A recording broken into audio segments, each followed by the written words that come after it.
हाय, कसे आहात सगळे? आज मी तुम्हाला खूप झटपट अशी शेवग्याची आमटी बनवायची शिकवते. तर ही आमटी खूप पटकन बनते आणि खूप टेस्टी पण बनते.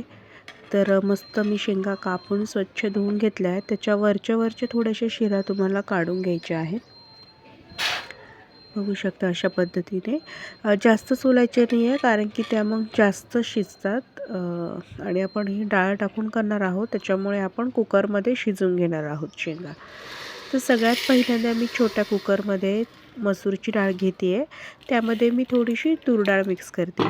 तुम्हाला जी आवडेल ती डाळ तुम्ही मिक्स करून ही भाजी बनवू शकता. मी या 2 डाळ मिक्स करून भाजी बनवते. तुम्ही यामध्ये मुगाची डाळसुद्धा ॲड करू शकता. पण मुगाच्या डाळीने थोडासा घट्टसरपणा येतो, त्याच्यामुळे मी मसूर आणि तूर डाळ ॲड केलेली आहे. यामध्ये अशा साईजचे 2 मोठे कांदे मी कट करून डायरेक्ट कुकरमध्ये त्या डाळीमध्ये मिक्स करणार आहे. त्यानंतर त्यामध्ये मी शेंगा घालणार आहे आणि मस्तपैकी चव येण्यासाठी चिंच घालणार आहे.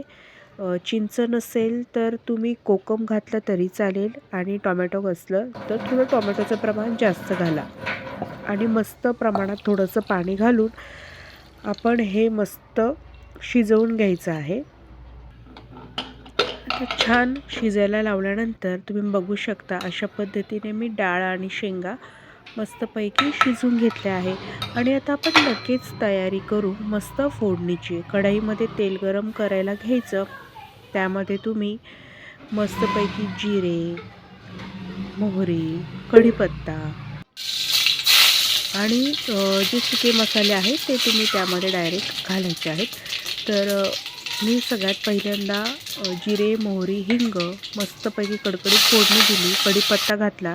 सुक्या मसाल्यामध्ये मी तिखट, हळद, धणे पावडर, सांबार मसाला आणि कलरची मिरची आणि माझा हा घरगुती मसाला आहे, गरम मसाला, तो मी घालते आहे. आणि मस्त सांबार मसाला थोडा जास्त घालायचा कारण की त्याने खूप छान टेस्ट येते. कलरची मिरची घालायची, त्याने भाजीला खूप छान कलर येतो. त्याचप्रमाणे थोडी तिखट मिरची पण तुम्ही घालायची आहे. तर हे मस्तपैकी मिक्स करून घ्यायचं आपण आणि मिक्स झाल्यानंतर चांगलं ते शिजवून घ्यायचं, चांगलं फ्राय करून घ्यायचं तेलामध्ये. बस एवढीच फोडणी आपल्याला द्यायची. याच्यामध्ये आपल्याला कांदा वगैरे काही घालायचं नाही कारण की आपण त्याच्यात जे शिजवलेलं आहे सगळं त्याच्यात मस्त सगळं घातलेलं आहे आणि मस्तपैकी असं मिक्स करून घ्यायचं. तुम्ही बघू शकता भाजीला कलर किती छान आला आहे आणि वरनं तुम्हाला जेवढी भाजी पातळ आवडते तेवढं घालायचं. चवीनुसार मीठ घाला आणि मस्त ही भाजी उकळून घेऊ द्या. सगळ्यात शेवटची जी स्टेप आहे ती आहे कसुरी मेथी घालते मी थोडीशी. त्याने थोडी हॉटेल्स टाईप थोडासा भाजीला एक छान टेस्ट येते आणि वास पण छान येतो भाजीला.